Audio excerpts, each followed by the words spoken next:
Hello दोस्तों, आज हम जानेंगे कलाकार विंसेंट वैन गॉग के संघर्ष, सृजन और सनक की कहानी। तो शुरुआत करते हैं एक मोटिवेशनल स्पीच से। जब दुनिया आपको नकार दे और जीवन हर दिशा से अंधकार में लगे, उस क्षण कला ही वह द्वार है जो आत्मा को मुक्त कर सकती है। वैन गॉग का जीवन इसी सच की सबसे बड़ी मिसाल है। नमस्कार दोस्तों, मैं आपका स्वागत करता हूं my YouTube channel art knowledge by Ravi Dangra पर, जहां हम कला के इतिहास में उन गहराइयों तक उतरते हैं जहां से रचनात्मकता जन्म लेती है। आज हम बात करेंगे एक ऐसे कलाकार की जिसकी कला ने समय को पछाड़ दिया, मगर जिसका जीवन अपने समय में पूरी तरह अस्वीकार कर दिया गया। विंसेंट वैन गॉग एक ऐसा नाम जो अब विश्व के महानतम चित्रकारों में गिना जाता है, लेकिन जिसने अपना जीवन गुमनामी, मानसिक संघर्ष और अकेलेपन के साए में बिताया। सबसे पहले हम दृष्टि डालते हैं वैन गॉग की जीवन यात्रा पर। वैन गॉग का जन्म 30 मार्च 1853 नीदरलैंड्स के ज़ुंडिट में हुआ था। विंसेंट का बचपन शांत और आत्ममंथन में बीता। उन्होंने कला में अपनी शुरुआत 27 साल की उम्र में की, तब जब बहुत से कलाकारों का करियर परिपक्व हो चुका होता है। एक समय ऐसा भी था जब उनका झुकाव धार्मिकता की ओर था। उन्होंने पादरी बनने का प्रयास किया, लेकिन वहां भी वे असफल रहे। उन्होंने जीवन में काफी संघर्ष किए, खासकर मानसिक संघर्ष। वे जीवन भर अवसाद, अकेलापन और मानसिक बीमारी से जूझते रहे। अस्पतालों में रहे, कान काटने जैसी आत्मविनाशक घटनाएं उनके जीवन का हिस्सा रहीं। वैन गॉग लंबे समय से मानसिक रोग से पीड़ित थे, जिसे आज शायद बाइपोलर डिसऑर्डर या साइकोसिस माना जाता है। उन्हें मिर्गी के दौरे, मतिभ्रम, हेलुसिनेशंस और तीव्र अवसाद का सामना करना पड़ता था। वैन गॉग का विवाद फ्रांसीसी कलाकार पॉल गौगे के साथ था। उनकी सबसे गहरी मित्रता कलाकार पॉल गौगे के साथ ही थी। दोनों कलाकार अरल शहर में साथ रह रहे थे, लेकिन उनके बीच बार बार बहस और झगड़े होते थे। एक दिन गंभीर झगड़े के बाद गौगे ने उन्हें हमेशा के लिए छोड़ दिया। इस अलगाव और घटना से वैन गॉग को गहरा भावनात्मक झटका लगा। उन्होंने 23 दिसंबर 1888 को अपना बायां कान का निचला हिस्सा काट लिया। ये घटना आज भी कला और मनोविज्ञान की दुनिया में रहस्य और चर्चा का विषय बनी हुई है। इसके पीछे कई संभावित कारण बताए जाते हैं, जिनमें मानसिक, भावनात्मक और संबंधों से जुड़ी जटिलताएं शामिल हैं। कुछ शोधकर्ताओं का मानना है कि ये घटना एक तरह की आत्मसजा, सेल्फ पनिशमेंट थी।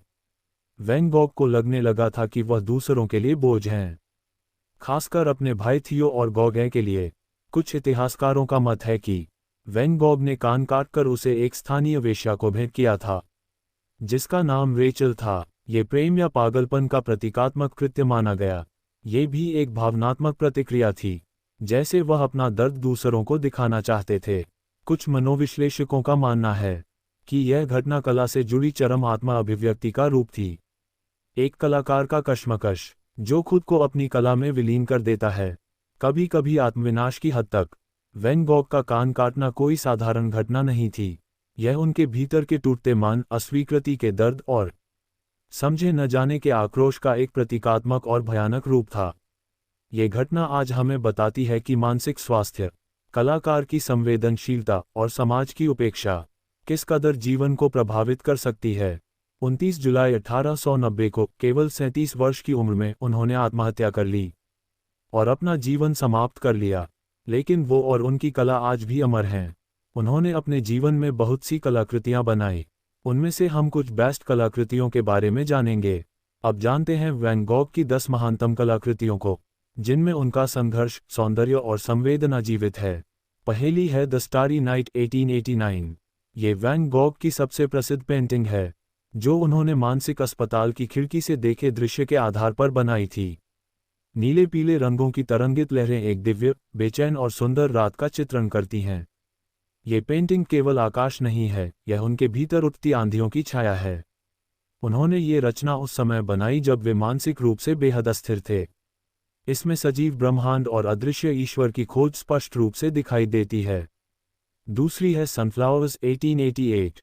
इस कलाकृति में बने सूरजमुखी के फूल वैन गॉग की आशा और प्रेम के प्रतीक है। उन्होंने इस विषय पर कई चित्र बनाए, लेकिन पीले रंग की यह रचना उनके जीवन में उजाले की खोज का प्रमाण है। ये पेंटिंग उनकी दोस्ती और सम्मान की भावना को दर्शाती है, विशेषकर उनके मित्र पॉल गौगे के लिए। रंगों की तीव्रता और ब्रश स्ट्रोक्स वैन गॉग की तकनीक के शिखर को दर्शाते हैं। ये फूल मुरझा भी रहे हैं, ये जीवन और मृत्यु दोनों का रूपक है। तीसरी कलाकृति है कैफे टेरेस एट नाइट 1888। ये पेंटिंग रात को दर्शाते हुए भी भय नहीं, बल्कि एक गर्माहट और रहस्य पैदा करती है।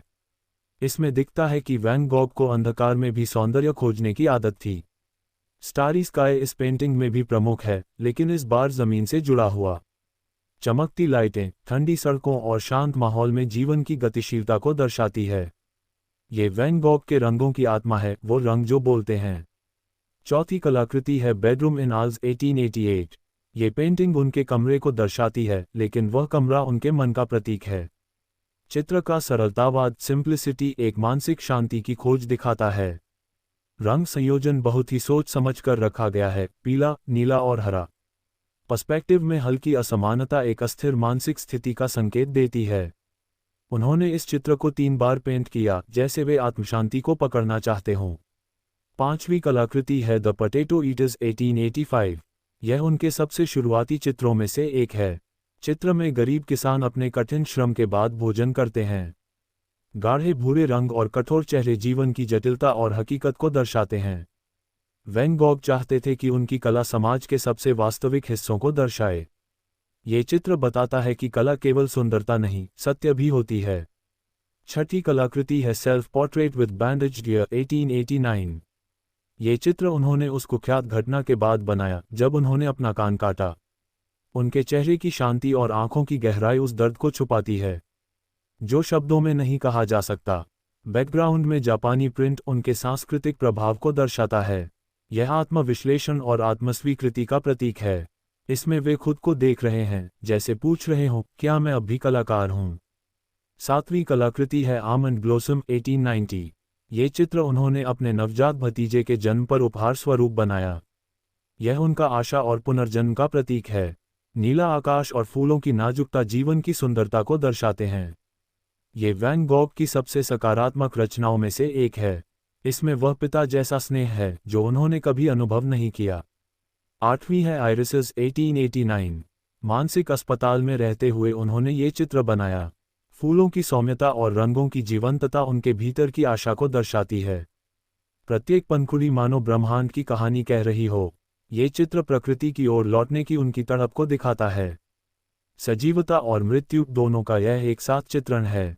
नवी कलाकृति पोर्ट्रेट ऑफ डॉक्टर गाचेट 1890 है। इसमें डॉक्टर गाशे, जिन्होंने वैन गॉग का अंतिम समय देखा, उनके चेहरे की गहराई और आंखों की थकावट में वैन गॉग खुद को देख रहे थे। उन्होंने लिखा, उसकी आंखों में उदासी है मेरी जैसी। ये पोर्ट्रेट केवल चिकित्सक का नहीं, एक आत्मा का है।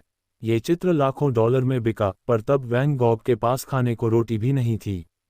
10वीं कलाकृति है व्हीटफील्ड विथ क्रोज 1890। यह उनकी अंतिम पेंटिंग्स में से एक मानी जाती है। आकाश पर उड़ते कौए, लहराते गेहूं और एक सुनसान रास्ता, सब कुछ मिलकर मृत्यु और बेचैनी का पूर्वाभास देते हैं। ब्रश स्ट्रोक्स उग्र हैं और रंगों में एक गहरी बेचैनी है। ये चित्र प्रकृति के साथ मनुष्य की जटिलता को दर्शाता है। इसमें वैन गॉग की चेतावनी है, मैं जा रहा हूं, पर मेरी कला रहेगी। वैन गॉग ने अपने जीवन में 900 से अधिक पेंटिंग्स बनाईं, लेकिन जीवन में केवल एक ही बिकी। उन्होंने साबित किया कि सच्चा कलाकार वह है जो मान्यता से नहीं, आत्मा से रचता है।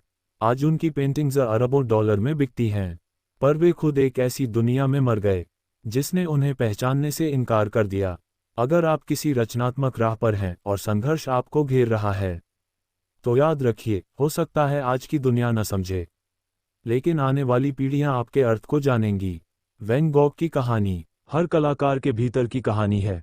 अगर आपको यह वीडियो पसंद आया हो तो हमारे channel art knowledge by Ravi Dangre को लाइक, सब्सक्राइब और कमेंट जरूर करें, और जुड़िए इस कला यात्रा में जहां हर रंग, हर रेखा में इतिहास बोलता है।